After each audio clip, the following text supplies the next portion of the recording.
There are those who, at a certain turn in life's path, simply cease their striving to blend in. No declarations are made, no arguments waged. Instead, they undertake an exquisitely quiet act, a gentle retreat from the social din. And yet, curiously, their silence often creates an echo far louder than any words they might have spoken. Immediately, the world around them rushes to assign labels. Outsiders are quick to brand them aloof, unapproachable, or, with a touch of misguided pity, lonely. Those who once leaned on their vibrant energy suddenly feel a strange void, an unsettling dis-ease, as though their very absence is an unspoken indictment of the surrounding collective. But in truth, this is not alienation, nor is it the shadow of depression. It isn't a hatred of the world, but rather that their consciousness has ascended to a new vibrational threshold. Their energy is being drawn inward, recalibrated to forge an unwavering inner sanctuary, a space where superficial ties and polite social exchanges simply lack the gravity to endure. Now, let us turn our gaze inward, to the landscape of your own connections. Have you ever noticed your circle of friendships naturally shedding over the years, and instead of alarm, felt an unexpected, curious lightness? What if this aloneness you experience is, in fact, the quiet blossoming of an awakening wisdom? And here lies the very crux of true growth. For friendless, in the conventional sense, can sometimes be the sacred toll for a profound leap in spiritual and conscious evolution. Let us now delve into 5 uncommon psychological characteristics of those who choose to walk a solitary path, to grasp why this particular solitude unfolds as a gift. Characteristic 1. Cognitive evolution.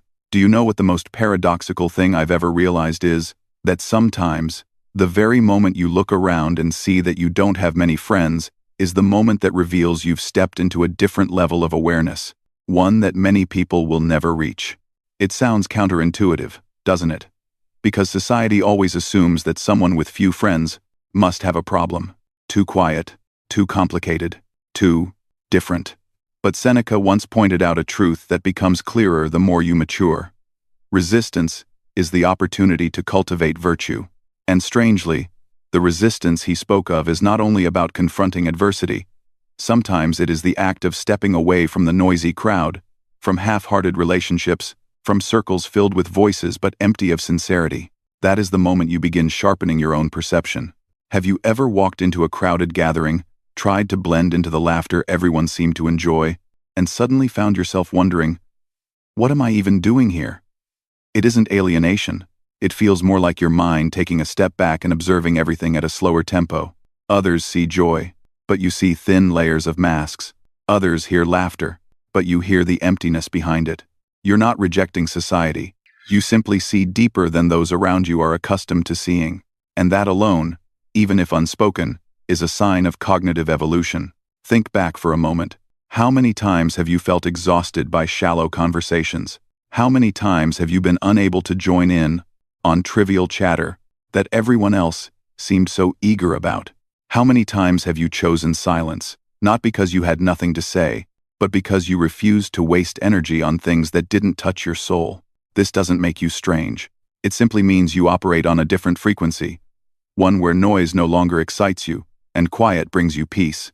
Jung once said a line that uncannily fits people with few friends. Your vision will become clear only when you can look into your own heart. Who looks outside, dreams. Who looks inside, awakes. When you began having fewer friends, did you notice how much more you started looking inward? Crowds help you dream about things outside. Stepping away from them helps you awaken to what's inside. You may not realize it yet, but the loneliness you once mistook for a punishment has actually been opening a new door of awareness for you. Imagine standing on a crowded highway. Everyone is rushing, pushing, racing toward a destination they aren't even sure about. And you, compelled by something deep within, step into a different lane, one with fewer people, a slower pace, and clearer scenery. That is not failure. That is the unconscious choice of someone entering a stage of transformation.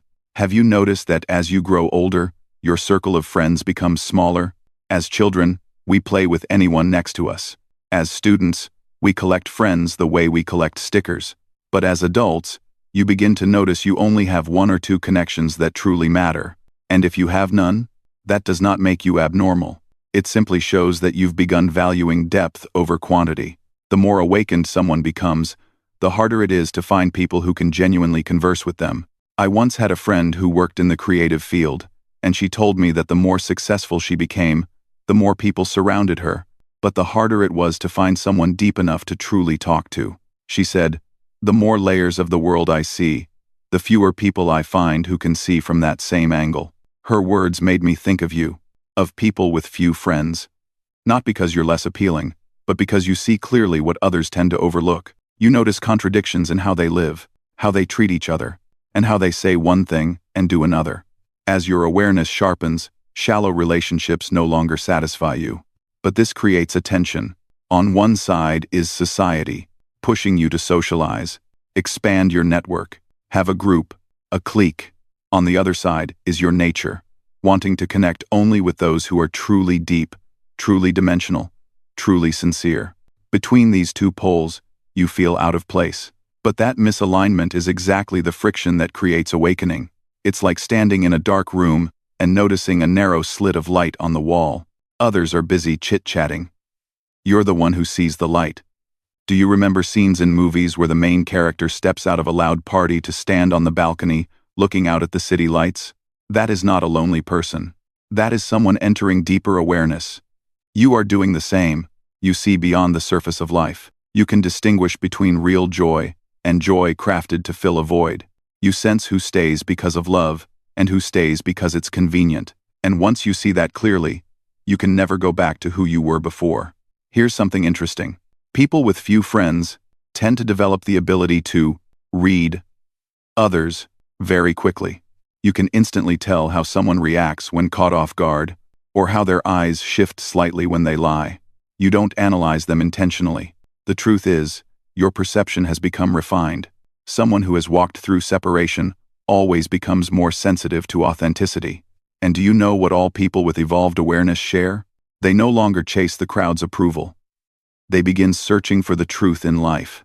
They choose quiet over noise, difficult questions over easy answers, standing alone rather than standing in a group they don't belong to. This doesn't make them weaker. It makes them stronger, like trees growing in barren land. Deeper roots, sturdier trunks, wider shade. Ask yourself, how many times have you found yourself stepping out of conversations that once used to excite you? How many times have you realized that the issues people argue over intensely are actually trivial? How many times have you felt your mind gravitating toward bigger themes, purpose, selfhood, silence, truth, and freedom? That is cognitive evolution. Others may see you as distant, but in reality, you're channeling your energy into things that matter. In Jungian psychology, there is a phase that many mistake for contraction, when in truth it is expansion inward. When you begin turning toward your inner world, you are not shrinking, you are growing deeper. The world outside is noisy because people are running from themselves. You, on the other hand, pause, look inward, and grow from there. Perhaps you've experienced a moment like this, on a quiet evening, sitting alone in your room, your phone screen dark, no messages, no invitations. Yet instead of emptiness, you feel a soft breeze in your mind, a spaciousness opening for you to think about your future, yourself, and what truly makes you happy. In that moment, you might believe you are lonely, but in truth, you are standing at the very threshold of cognitive maturity. I want to say this to you, once, and clearly, the absence of friends does not make you less. It simply clears the path for you to become a version of yourself the crowd could never foresee. Most people live on the surface. You have learned to live in the depths. That is why you see things differently, feel differently, live differently. And this difference is the mark of an expanding inner intelligence. One day, you will realize that the separation you've experienced wasn't a burden. It was an invitation to step out of your old self, an invitation to walk a path few are brave enough to take. And here is the awakening Jung offers you. You are not falling out of this world. You are stepping onto a level of awareness that most people are simply not quiet enough to hear. Characteristic 2. A deep capacity for self-inquiry. There is something fascinating that many people overlook. The fewer friends a person has, the more they tend to live deeply with themselves.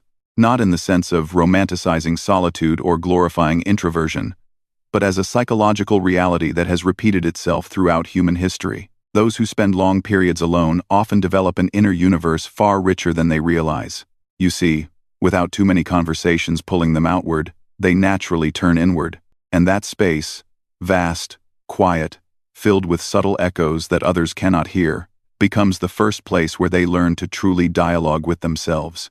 Carl Jung once wrote, "Who looks inside, awakens." And for those with few friends, that journey is not a choice, but a natural consequence of their way of living. Have you ever wondered why there are moments when simply sitting in a quiet room, no phone buzzing, no plans, no messages, suddenly reveals something about yourself you had never noticed before? That is the mechanism of self-inquiry at work. People with few friends don't consciously train this ability, but over time, they become the rare individuals who can reach the deeper layers of their thoughts, emotions, and motivations, the layers most people avoid. If the crowd learns to understand the world first before turning inward, the person with few friends learns to understand themselves first before stepping into the world. Let your mind return to a very ordinary moment, an evening when no one invited you anywhere, no conversations awaited you, no event called your name. You opened a window, or sat on your bed, or simply lay back staring at the ceiling. Most people would immediately try to fill that space with music, videos, social media, anything to avoid facing silence. But people with few friends gradually develop another ability. They allow the silence to remain. And when the silence is permitted to exist, the mind begins to reveal things you hadn't heard before: forgotten fears, hidden desires, unhealed wounds, long-suppressed aspirations that never dared to name themselves. This ability is not innate. It is shaped by circumstance, by evenings without plans, by days without appointments, by weekends that feel too quiet. But from that quiet, a person begins to grow in the most subtle way. They learn to see themselves without needing another person's eyes to reflect them. Marcus Aurelius considered self-reflection an essential tool of personal development. To him, one who cannot see inward is like a soldier entering battle without knowing the condition of their own army. And in our modern world, where life is driven into constant noise, the ability to pause, even to ask a small question like, "Why am I doing this?" has become a rare form of intelligence. Does that feel familiar? There are moments when you look at someone's behavior and think, why do they always need someone next to them to feel okay? The answer is simple. They have never learned to stand inside themselves. Deep self-inquiry is not something the crowd is trained in, and certainly not something traditional education teaches. It is a skill shaped by those who were forced, at some point, to confront emptiness in their lives. And when they dare face it, that emptiness stops being a pit of loneliness. It becomes a doorway into the inner world. I once heard someone say, "When you have no one beside you, you learn to become your own first friend." It's a line that sounds gentle, but it holds a profound truth. People with few friends can sit with their emotions longer than most. They can feel the weight of their fatigue resting on their shoulders, recognize sadness without rushing to push it away, and notice the change in their breathing when an old memory surfaces. What others call oversensitivity is simply a refined level of awareness, one that only those who live slow, deep lives can achieve. But I want you to remember this. Self-inquiry is not the same as overthinking. It is not constant self-blame or digging endlessly into your mistakes. True self-inquiry is the ability to look at a thought, an emotion, or an action and ask a single but crucial question. Where is this coming from within me? In an era where everything pulls outward, phones, conversations, social networks, and work, very few know how to turn inward. But people with few friends do it naturally, so naturally that they often don't realize it sets them apart. When you spend a great deal of time alone, you begin to notice that you have layers others never get the chance to see. These layers are not always pretty. Suppressed anger, long-held disappointment, fragments of memories you thought you had forgotten. But at the same time, there are beauties only you can access. The rare peace of sitting in the pale blue light of late afternoon, the moment you understand yourself a little more clearly, or the realization that you no longer chase validation. This is the process Jung described as entering the shadow, but in a gentle, healing way. No one interrupts, no one interferes, It is just you, and what is most honest within you. And as you become familiar with your inner world, it begins to resemble a personal library.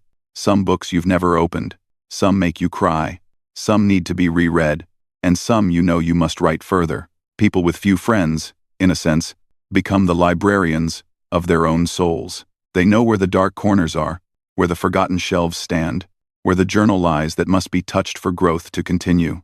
Not everyone gets this privilege, the privilege of knowing oneself. Think about this. Why do people with few friends often mature faster, deeper? Because self-inquiry is like cleaning your mental room every day. They don't accumulate chaos.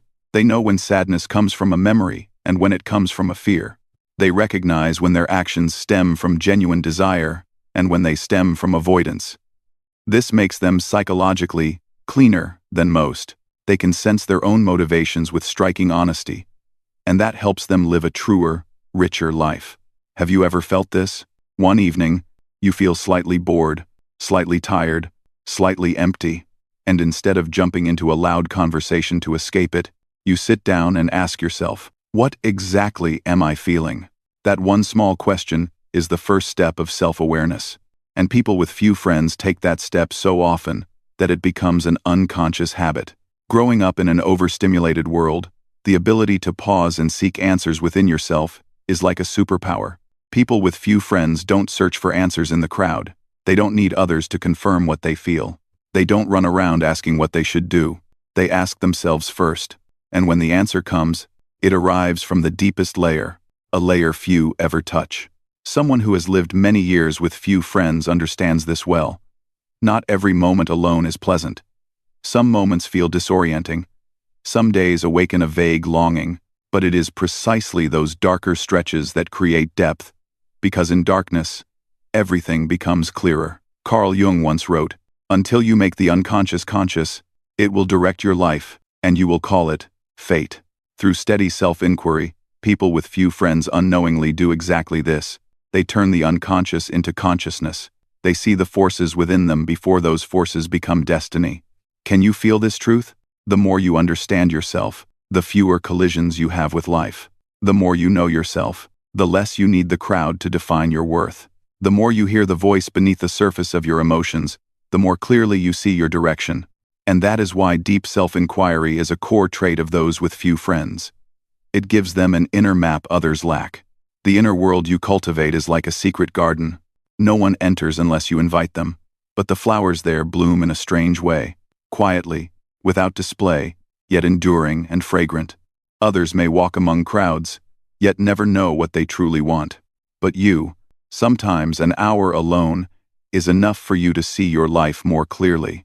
Not because you are lonely, but because you've mastered a skill that has become scarce. The ability to converse with yourself without fearing yourself. Many people flee from their inner world as if fleeing a dark room. People with few friends learn to turn on the light, and they discover that things are not as frightening as they imagined. When you face your emotions honestly, you grow lighter, no longer dragged by old wounds. You understand why you do what you do. You understand why you react the way you do. You recognize the parts of you that were once abandoned, and you begin to care for them. People often say emotional intelligence comes from interactions with others. That is partly true, but the purest form of emotional intelligence comes from observing yourself in silence, a skill that people with few friends practice as naturally as ancient philosophers once did. When you understand yourself, you also understand the world more clearly. When you know how your inner world moves, you also know why others behave the way they do. Self-inquiry creates empathy, and that empathy allows you to build relationships that are fewer but deeper. Let me whisper this to you. The way someone ahead on the path might speak to someone following. The ability to self-inquire does not make you strange, it makes you rare. In an age where everyone is chasing noise, the one who dares to sit in stillness is the one who sees the truth first.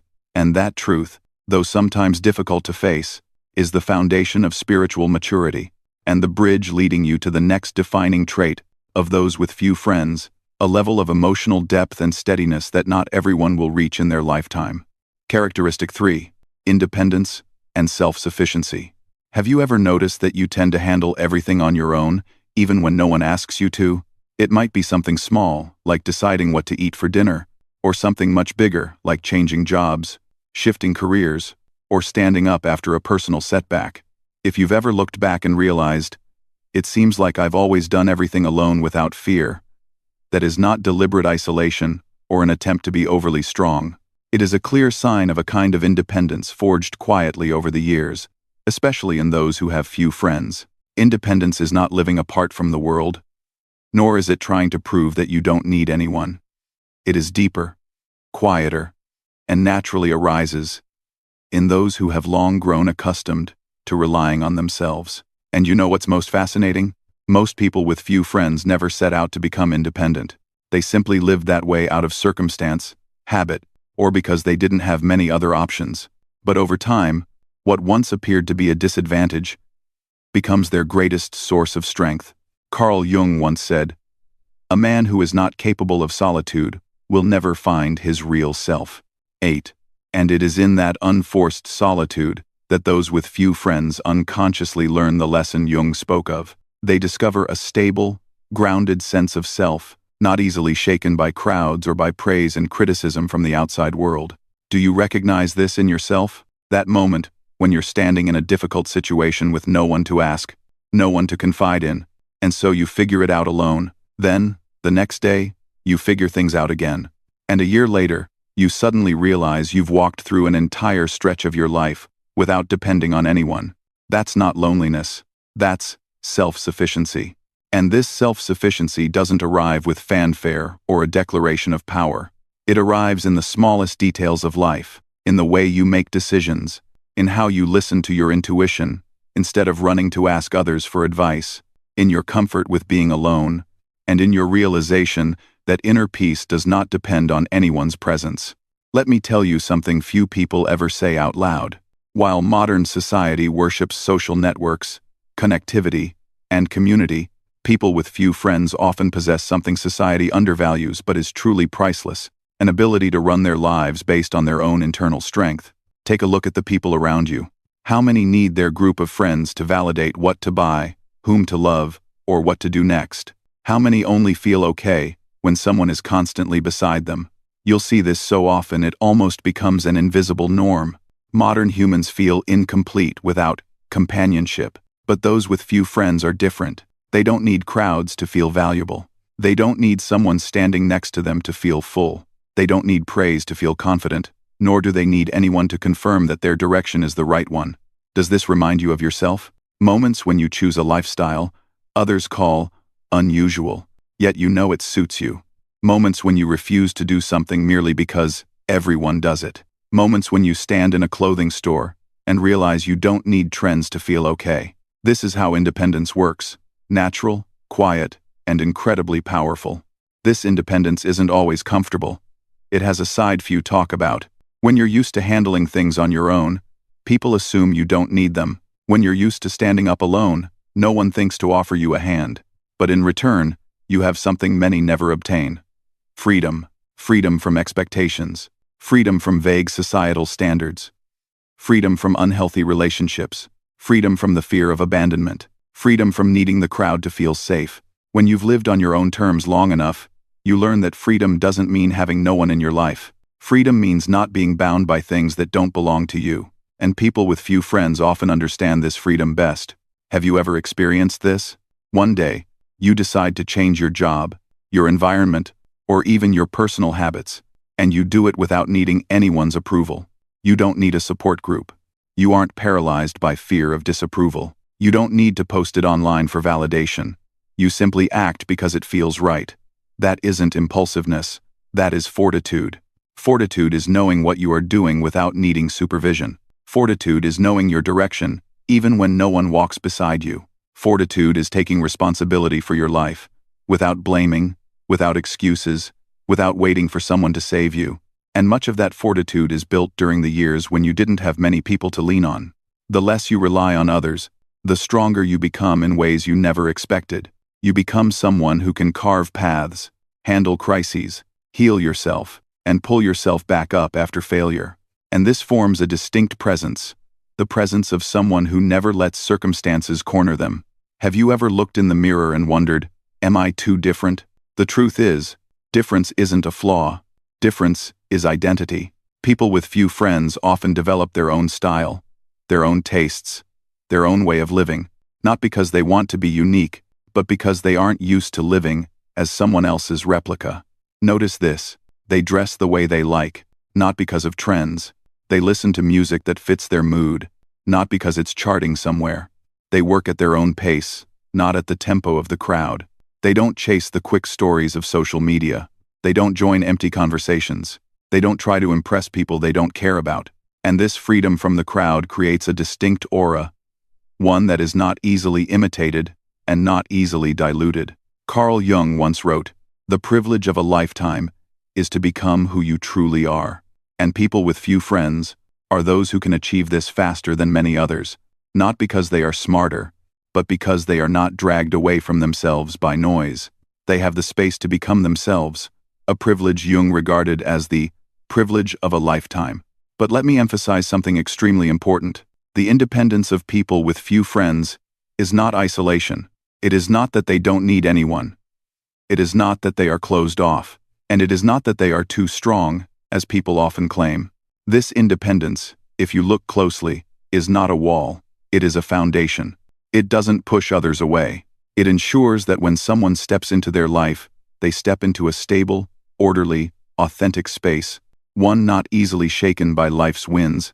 The independence of people with few friends is like a house with deep foundations.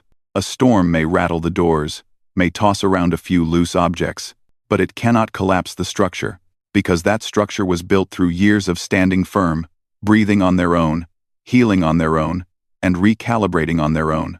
Do you see yourself in this image? When you're used to standing on your own feet, you also understand that relationships are not places to seek rescue. They are places to share, places to resonate. And because you're independent, you can distinguish clearly between the two. You don't enter relationships out of fear of loneliness. You don't keep someone around to escape emptiness. You don't shrink yourself to please someone just to have a friend. I have servant. Independent people have few relationships, but all of them are real. They don't need quantity. They need quality. And self-sufficiency helps them see clearly who comes for them and who comes for their own needs. You see, independence is not just a personality trait. It is a filter. It protects you from countless unhealthy relationships before they even begin. Conversely, in the moments when you genuinely need someone, you lean on them, not because you are weak, but because you choose them. And that choice comes from strength, not deficiency. This creates a different kind of freedom, the freedom to love without fear of loss. Jung once said, "The greatest tragedy of the family is the unlived lives of the parents." This can be expanded. The tragedy of many people is living someone else's life instead of living their own. But independent people don't fall into this. They live according to their nature. They don't use relationships to hide. They don't use crowds to fill voids. And this gives them a quiet, enduring magnetism, one that does not shout, but endures. Notice something else. People with few friends are rarely swayed by trends. They don't get pulled into fleeting waves. They have sharp eyes for the superficial. When the whole world rushes into something, they tend to pause and ask, "Do I actually need this?" That is self-governance at work, in action, in thought, and in defining what joy truly means for them. And after all of this, where does independence lead them? To the ability to stay grounded without losing themselves, to the ability to live honestly without needing an audience, to the ability to make choices without trembling before judgment, to the ability to feel content in the quiet where no one applauds. Do you sense this echoing somewhere inside you? If so, then this independence is not something you had to work hard to acquire. It has been part of you for a long time. Now you simply recognize it. And once you do, you will understand why independence and self-sufficiency are considered the backbone of those with few friends. It explains why you are different. Why do you stand steady? Why aren't you easily swept into the noisy world? Why do you hold an inner peace that others struggle to comprehend? And this independence, naturally and quietly, becomes the foundation guiding you into the next characteristic, where self-sufficiency transforms into a subtler form of wisdom, the ability to choose and maintain an authentic identity in a world full of masks. Characteristic 4. Authenticity. Have you ever noticed that people with few friends tend to carry a very distinct presence? Not the kind that demands attention, but the kind that feels whole in the way they show up. They don't talk too much. They don't try to seem friendly. And they don't feel the need to prove anything to the world. And if you've ever looked closely at someone like that, you'll notice something pure, composed, and untainted about them. That is the mark of authenticity, a quality that is increasingly rare in a world built on appearances, approval-seeking, and the need for social acceptance. This authenticity is not a slogan, nor a cultivated demeanor. It is something shaped by the way they live. Few friends, little pressure to fit in, and very few situations where they must perform to hold a place in a group. And because they rarely need to perform, they preserve their essence longer, deeper, and more clearly. There is something you and I both know. Most people in modern life wear more masks than they realize. One for work, one for friends, one to keep their family reassured, and one for social media. Sometimes they wear those masks for so long they forget what their real face looks like. But people with few friends are different. They don't have many social circles to play roles in, not many groups to blend into, not many relationships that require them to adjust themselves to fit. Life does not demand that they bend to invisible standards. And when they don't need to bend, they stay true. Think back to an ordinary moment, the last time you joined a group meeting or a gathering. Did you feel yourself shifting a little to fit in? Maybe you laughed more than usual, spoke in ways you thought others wanted to hear, or nodded along even when you didn't fully agree. That is a natural social adaptation. But for people with few friends, the need to adapt is so rare it becomes nearly non-existent. When they don't have to mold themselves to maintain a place in a group, they learn to preserve their integrity, and that integrity is authenticity. Marcus Aurelius once said, "Authenticity is the path to virtue." And strangely, his words reflect perfectly onto the group that society most often misunderstands, those with few friends. Many assume that people with few friends are odd, socially awkward, unfriendly, or troubled in some way. But if you look deeper, you'll often find that they simply refuse to sacrifice authenticity for acceptance. They don't know how to pretend to enjoy a dull conversation. They don't know how to offer polite smiles for the sake of formality. They don't know how to discuss topics they don't care about. And they don't know how to play a safe version of themselves just to earn a pat on the shoulder from the crowd. Have you ever wondered why some conversations drain you completely, while others make you feel at ease after just a few sentences? That is because authenticity has a frequency, and those with few friends tend to live in that frequency. They're not perfect. They simply dislike pretense. They dislike showing off. They dislike half-heartedness. When they're happy, they truly are. When they're sad, they don't hide it. When they dislike someone, they don't force friendliness to avoid discomfort. And when they care for someone, they care with sincere respect, without calculation. Carl Jung once wrote, "The privilege of a lifetime is to become who you truly are." For people with few friends, that privilege is not something they chase. It is something they inevitably become. Living without many relationships to lean on forces them to stand alone more often, and standing alone for long periods forces them to face themselves more deeply. In that confrontation, all excess layers fall away. The polite phrases fall away. The behaviors meant to please others fall away. Even the social standards they once believed they had to follow fall away. What remains is simply them, bare but real, simple but strong. Have you ever felt this way? The feeling that you simply cannot perform anymore. You cannot keep adjusting yourself to please others. You cannot pretend to care about conversations that mean nothing to you. You cannot force yourself to believe something your heart doesn't agree with. Others may assume you are hard to approach, but the truth is far simpler. You refuse to lose yourself in a world where everyone is trying to become someone else. This leads to a very clear outcome. Authentic people tend to have fewer friends, not because they dislike others, but because they are not good at participating in conversations without soul. They are not drawn to relationships that exist only on the surface. They do not enjoy groups where people talk endlessly, but never truly connect. You may call them slow-paced, deep-oriented, or value-driven, but no matter what name you give them, what sets them apart is their authenticity, something that sits beyond social imitation. Notice something. People who live truthfully have a distinct way of entering any space. They don't try to stand out, yet their presence has weight.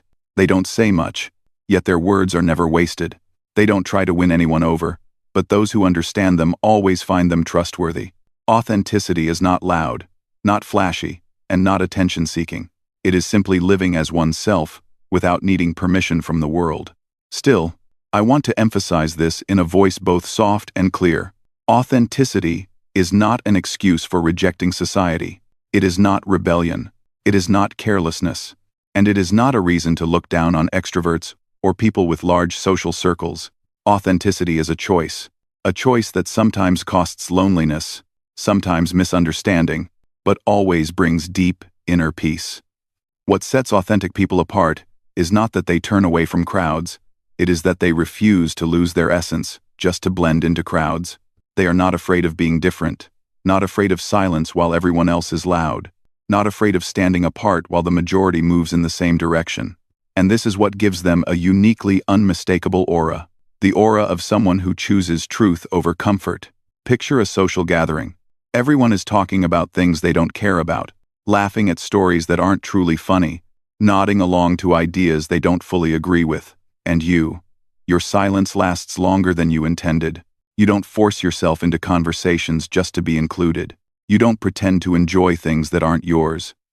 You don't shrink or exaggerate yourself to fit. That is authenticity. Not showy, not defensive, just a refusal to abandon the honesty within. And when you live this way, you will have fewer relationships, but each one will be real. You will meet fewer people, but the people you meet will see you without any performance. You won't be liked by everyone, but you will be respected by those who matter. Jung once said, "The meeting of two personalities is like the contact of two chemical substances. If there is any reaction, both are transformed."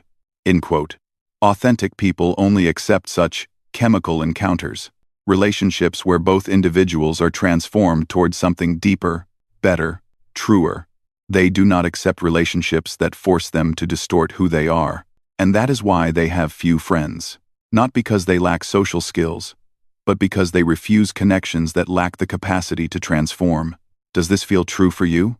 Perhaps you've wondered why you don't fit easily, why you don't have a large group, why you always feel slightly out of place in surface-level conversations. But now, looking back, you see, this is not a flaw. It is a sign that you have chosen your true nature over the fleeting comfort of being accepted. And if you are still listening, perhaps you have realized something else. Authenticity is not something you try to become. It is something you have always had.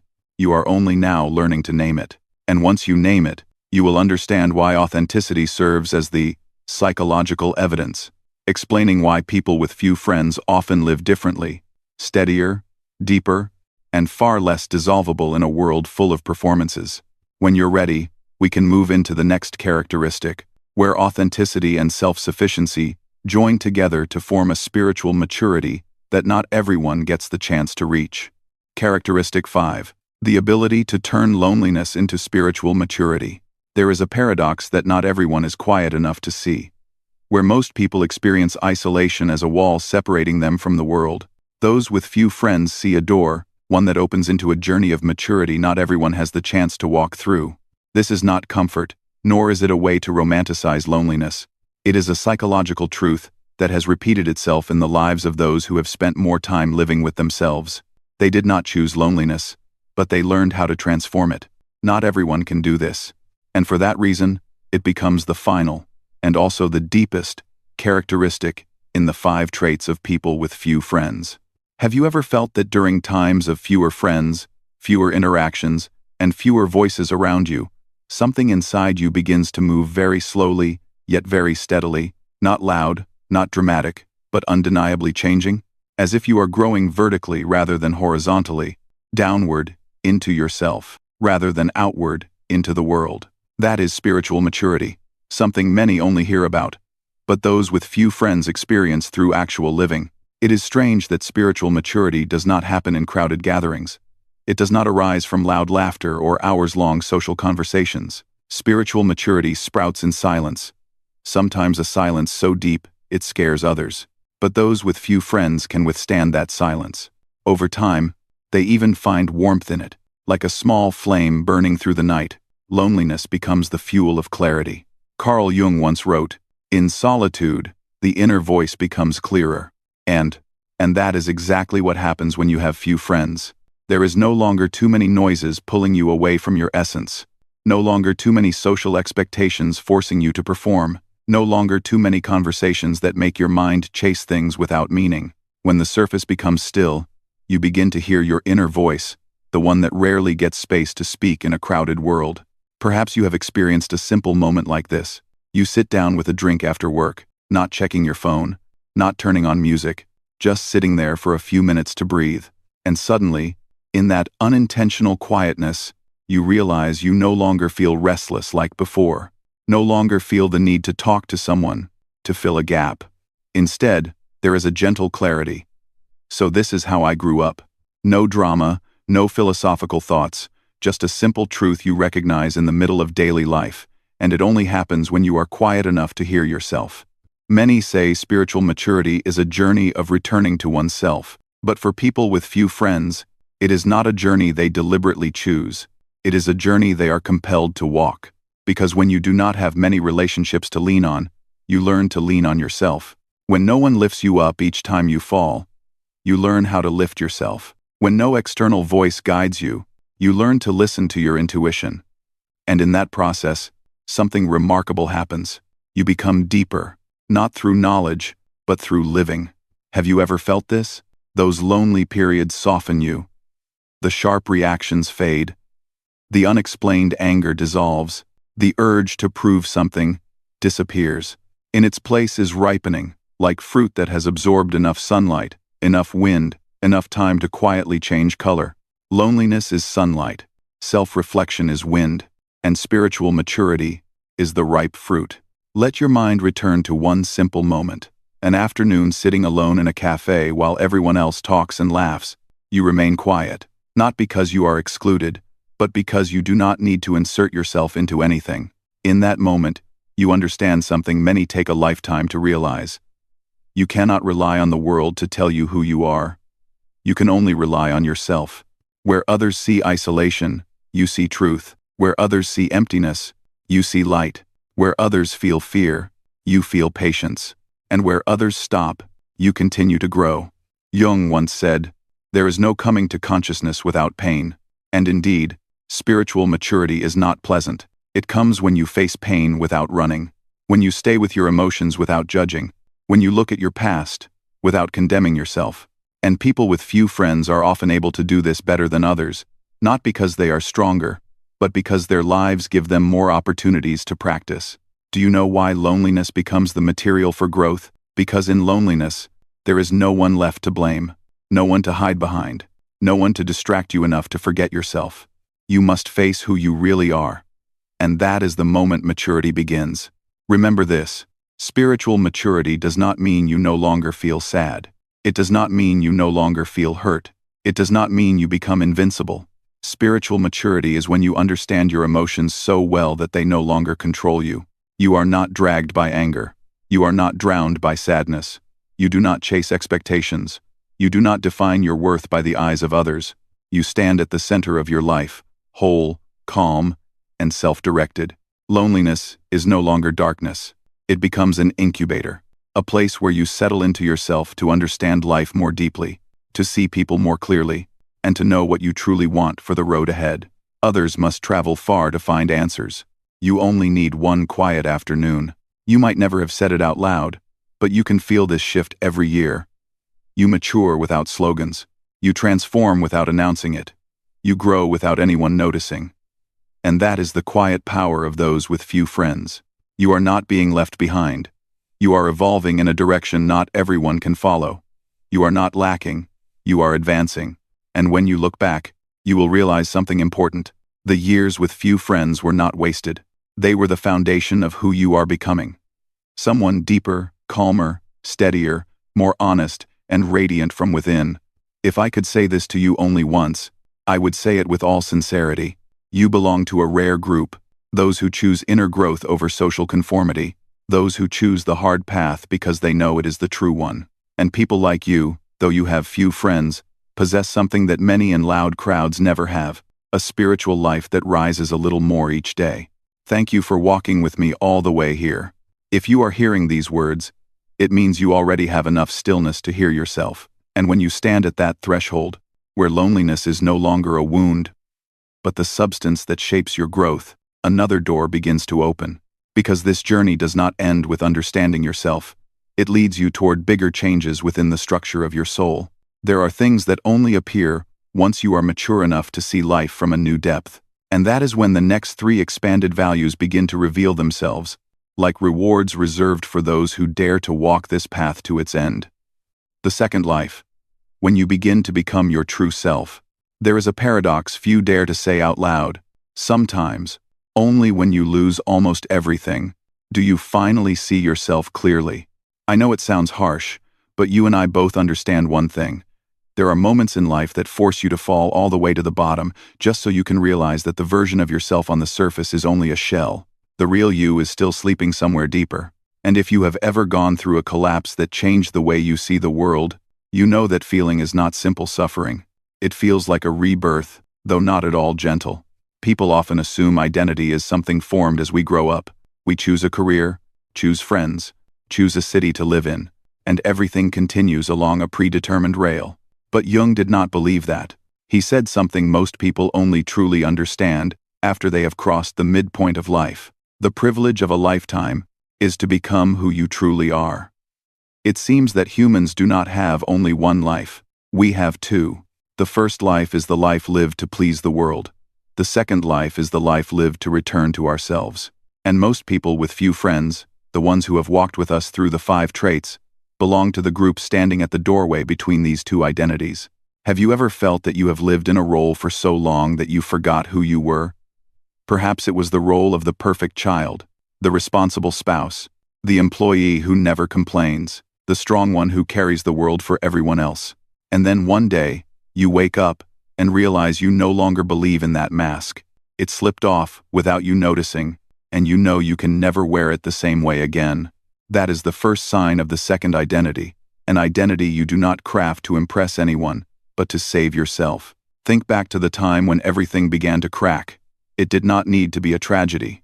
Sometimes it was just a small argument, a silence longer than usual, an afternoon drive home when you suddenly realized you did not want to walk back into your old life anymore. These fractures are not weaknesses. They are openings.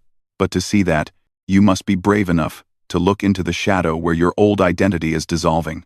And I believe you know this feeling well. The feeling of standing at the threshold between the person you used to be and the person you are becoming. No one tells you that this transition will be lonely, but it is a loneliness that does not feel like emptiness. It feels like a quiet space where you can finally hear the inner calling. The voice you ignored for years just to fit into a life that is no longer yours. The first identity is the social identity. What we do to be accepted, to stay safe, to avoid being cast out. The second identity, exactly as Jung described in The Journey of Individuation, is the identity of the soul. It does not come from external expectations, but from the inner voice. It is not shaped by what you do, but by who you are.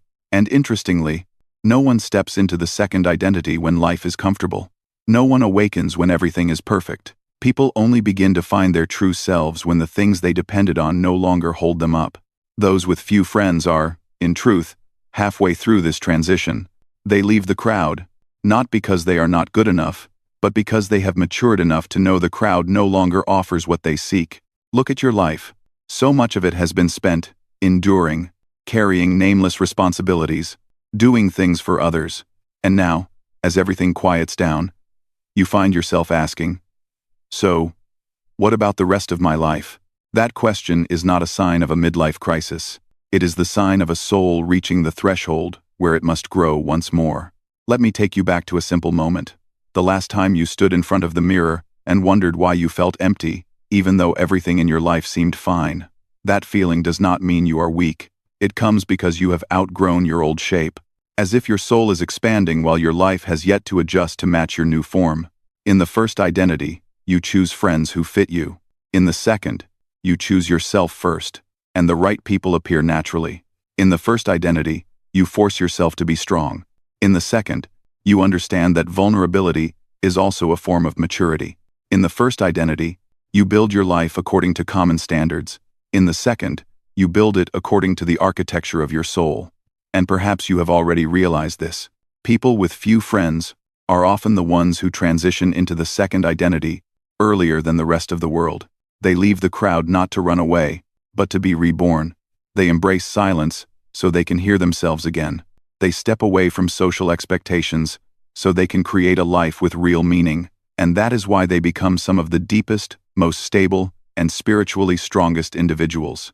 But what truly makes this theme touch your heart may not be the rebirth itself. It may be the answer to the question they have carried for so long. Do I still have a chance to begin again? And the answer, without hesitation, is yes. In fact, this may be the moment when you finally have every element needed to start over in the truest way.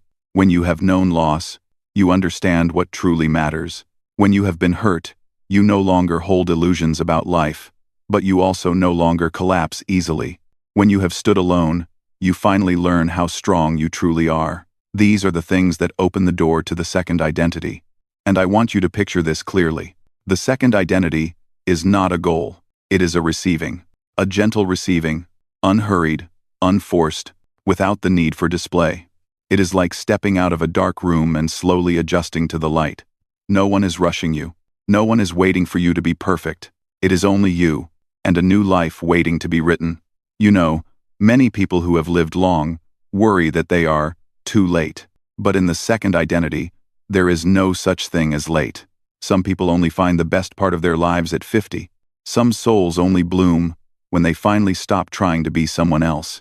And some only find peace when they are brave enough to cross the old boundary and say, I will live the rest of my life my own way. If you feel something shifting inside you, even though your external life remains still, that is a sign you are entering this journey. If you feel a gentle loneliness that does not frighten you, that is your soul preparing to open.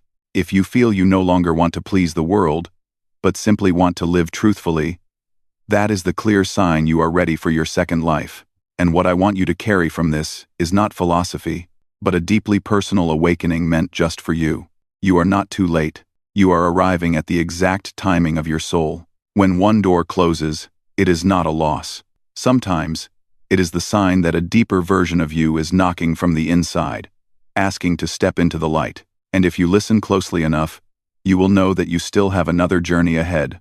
A journey you write, you choose, and you live. The first life helps you survive. The second life helps you become yourself. And if you are listening to this with a gentle tremble in your chest, there is a very real chance you have already stepped through that door. The quiet energy, the soulful strength that only the mature can hold. Have you ever noticed that the older you get, the less you feel the need to prove yourself? The noise of youth gradually gives way to a different kind of strength, a strength shaped by those who have endured enough loss to understand that the most important thing in life is not applause, but the peace within their own chest. Imagine a very ordinary evening. The small kitchen still carries the scent of warm tea. You sit down on a chair. No bright lights, no TV, just a quiet breath. Outside, the world may be chaotic, but inside you, there is a stillness no one can touch. That moment, gentle, small, easily overlooked, is actually where inner strength begins to form. People often say that the motivation of youth comes from running away from fear. But as you grow older, everything shifts. You no longer run. You begin to return. Return to purpose. Return to identity. Return to the truth you once forgot, because life moved too quickly. Jung once wrote, "In all chaos, there is a cosmos. In all disorder, a secret order." And perhaps you only truly understand this after you've gone through enough upheaval to realize that quietness is not emptiness. It is the secret order your soul has built to protect itself. Quiet energy is not the exhausted silence that comes after years of enduring. It is a form of quiet momentum, a silent but steady force. You are no longer impulsive, no longer hurried. You move more slowly, but each step is more precise, deeper, and more authentic than ever. In an American society that constantly pushes speed, productivity, and competition, it's easy to feel like you're falling behind when you're not moving as fast as before. But spiritual maturity never grows in noise. It grows in the still moments no one else sees. And I want you to hear this as a gentle reminder. You are not slow. You are building strength in the way only the experienced can understand. Your strength does not come from display, but from depth, not from trying to rise above, but from the ability to stand firm, even when no one is left to hold you up. You no longer need anyone's approval to keep going. because lived experience has become the most convincing validation. While others seek dopamine from achievements, you find it in presence, in the feeling of steady breathing, in the quiet nod you give yourself in the mirror each morning, in the truth that you continue, persist, and remain kind to yourself even when life has not always been kind to you. That is the kind of strength that makes no noise, yet elevates an entire life to a new level. And you are the living proof of it. Few, but deep connections, when mature friendships arrive late. The older you get, the fewer people you find who truly resonate with you. This is a normal law of life. It's not because your world has shrunk, but because your soul has shifted to a new level. The people who once made you feel fine in your 20s suddenly seem distant once you've gone through heartbreaks, reflections, and the years of learning how to stand on your own. That's why the most mature souls often find each other the latest. And this lateness is not about bad luck. It's a psychological rule that Jung touched on deeply when he wrote, "The meeting of two personalities is like the contact of two chemical substances. If there is any reaction, both are transformed." You only meet the right people when you have become the version of yourself capable of recognizing them. When you're still your old self, a self chasing after social expectations, trying to fit in, squeezing yourself into every mold, you're easily drawn into relationships that force you to trade parts of yourself just to keep them going. But once you've passed through cognitive evolution, self-reflection, autonomy, authenticity, and spiritual maturity, you begin to shine at a different frequency. That frequency isn't loud, but it's very clear. And it's exactly what draws in people with the same depth, the same rhythm, the same desire for genuine living. You may have thought that you're too difficult to make friends with, but the truth is different. You're simply no longer interested in shallow connections. You don't want conversations that only circle around the weather, meetings that only fill a gap, or social relationships where you have to hold yourself back to fit in. Middle-aged Americans understand this deeply. They've been through enough loss to know that their time and energy are limited. They don't want a wide network of acquaintances. They want a circle that is truly close. Picture a very ordinary moment. You drop by a bookstore on a late weekend afternoon, stand before your favorite bookshelf, and a stranger reaches for the same book you're about to take. Your eyes meet, there's just a small smile. But you feel a gentle sense of kinship, like a breeze. No drama, no fireworks, just a feeling that your soul has recognized something that belongs to it. Encounters like that don't happen often, but each time they do, they have a quality your old relationships never reached. And then you realize you haven't lost friends. You are moving to a level of awareness where the old companions can no longer keep up. It's not because they are less than you, but because everyone's soul journey is different in length and depth. Those who walk a longer path with you, that is a beautiful coincidence. Those who take another direction, that too is a natural part of growing up. The important thing to keep from all this is not a vague hope, but a quiet certainty. You will still belong. But you will belong with the right people, at the right time, at the right depth for the soul you have now. And when those connections appear, late but pure, they will not require you to shrink yourself or trade away your identity. They only ask that you be yourself, with all the depth you've built through your resilient solitude. That is the gift of having few but deep connections. They don't come early, but when they do, you feel you have finally found your true place. Perhaps by the time you reach the end of this journey, you have begun to see your lack of friends in a completely different light. It has never been a sign of deficiency. It is proof of a soul that is maturing, quietly building for itself a deeper life than what most of the world ever notices. If you recognize yourself in those 5 traits, consider it a confirmation that you are moving in the right direction, a direction that is not loud, but rich in wisdom and dignity. And now, I want to invite you to pause for a moment and ask yourself, among those 5 traits, which one is opening a new door inside you? Which one touches you the most? Share that in the comments. Not only so I can understand you better, but so you can hear your own voice more clearly one more time. If this content has resonated with you, please leave a like, subscribe to the channel, and share the video with those who may need a more human, compassionate perspective of themselves. Thank you for staying with me until the end.